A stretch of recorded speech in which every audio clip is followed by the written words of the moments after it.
Good day, everyone. Well, today my group would like to tell you about some interesting facts about Singapore. We will begin with a social aspect. In 1819, Raffles landed on the island of Singapore, and then on the next day, he set up a trading post here. And after that, Singapore continued to grow, and then the British government agreed to establish Singapore to be its own colony. In 1963, Singapore was part of Malaysia. Unfortunately, after a period of racial tension between Singapore and the central government in Kuala Lumpur, Singapore was separated from Malaysia and became the Republic of Singapore. So, here is basic information. Singapore had 581 kilometers, but due to the shortage of the land, the Singapore government are launching land reclamation projects, which have increasing its land area from 500 km to 700 km today. Population in 2010, the Singapore population has hit 5 million people. As you can see from the table, the population is increasing and increasing every single year. Then the next topic is ethnic. Well, Singapore is one of the world's multicultural country. The business climate is vigorous, which captivates some foreigners to invest and migrate to Singapore.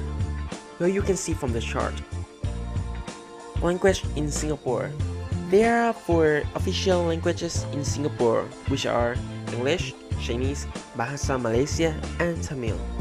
Well, as you can see here from the chart, the Singapore literacy rate is nearly touched 100% in 2010. Well, the next one is political aspect. Since 1959, Singaporean politics have been dominated by the People Action Party, or you can say PAP. President and Prime Minister, you can see. And recently, in 2011, 7 May 11 this year, the PAP party has won the Singapore election again. And here the speech from Lee Kuan Yew, the party leader of PAP. The next one is economic aspect. Upon the Declaration of Independence in 1965, Singapore was forcefully faced a lack of fiscal resources and domestic market. In response, the Singapore government adopted pro-business for foreign investment and export-oriented economic policy framework. Singapore economic strategy proved a success, producing real growth that averaged 8% from 1965 to 2010. In early 2009, Singapore hit the lowest GDP, approximately minus 0.8, caused by the world-famous financial crisis called hamburger crisis.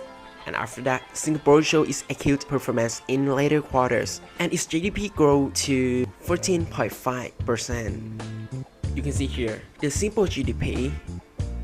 The manufacturing and services are the 2 main engines of the Singapore economy, which account for 26.7% and 67.5% respectively. First, I'm going to talk about manufacturing sectors in Singapore. It's divided into several industries. But the 2 main industries that play prominent roles are electronics and biomedical manufacturing industries, which accounting for 31.5% and 19.4% respectively. And services. To serve the service sector and captivate new life to the tourism sector, the government in April 2005 declared and approved the development of 2 resorts casinos in Marina Bay and Sentosa. The investment are more than about $5 million. And trade. In 2010, Malaysia was Singapore's main import source country, as well as its largest export market. The import stuff are petroleum products, consumer electronics, and aircraft. And on the right side is export, which are transport equipment, pharmaceuticals, and electronics components. The next one is consumer spendings. According to the latest Nielsen Consumer Confidence Index, the spending power of Singapore consumers has remained one of the highest in the world. Garments, gadgets, and getaways were the top 3 things that Singaporeans always spend their extra cash on. And moreover, according to the findings of the survey, a healthy work-life balance remained the top concern in the first quarter of 2011. However, with unemployment at a 3-year low, Singaporeans were relieved and were more confident about their spending abilities.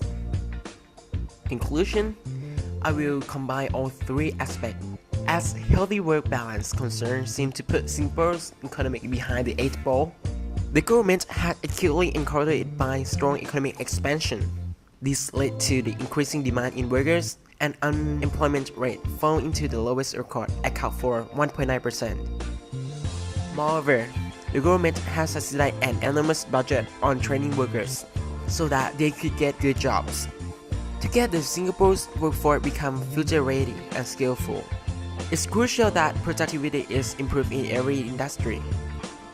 According to the Consumer Spending Survey and low unemployment rate, the Singapore were more confident about their spending abilities. To maintain Singapore's competitive position, the government has pursued cost-cutting measures including tax cuts and wage and rent reductions to lower the cost of doing business in Singapore for foreigners. The government has emphasis on educational system since independence declaration. As you can see, the general literacy rate is almost touched 100%, and literacy rate in foreign language is around 70%. To comprehend more than one language is very important to Singaporeans right now, because Singapore is going to expand its tourism and service sector. Singapore is well poised to ride on the growth of tourism in Asia, with the opening of the 2 integrated resorts, as well as the launch of the 3 new malls along Orchard Road. Moreover, Singapore Tourism Board is targeting to grow visitor arrivals to Singapore to reach 17 million by 2015, supported by upcoming developments such as Gardens by the Bay, the International Cruise Terminal in Marina Bay. With an attempt to improve workforce, educational system, industries, and policies, the Singapore GDP climbed up to $291 billion in 2010. By the end of 2016, Singapore's GDP is expected to reach $413 billion. Thank you for your attention. If you have any questions, just let me know.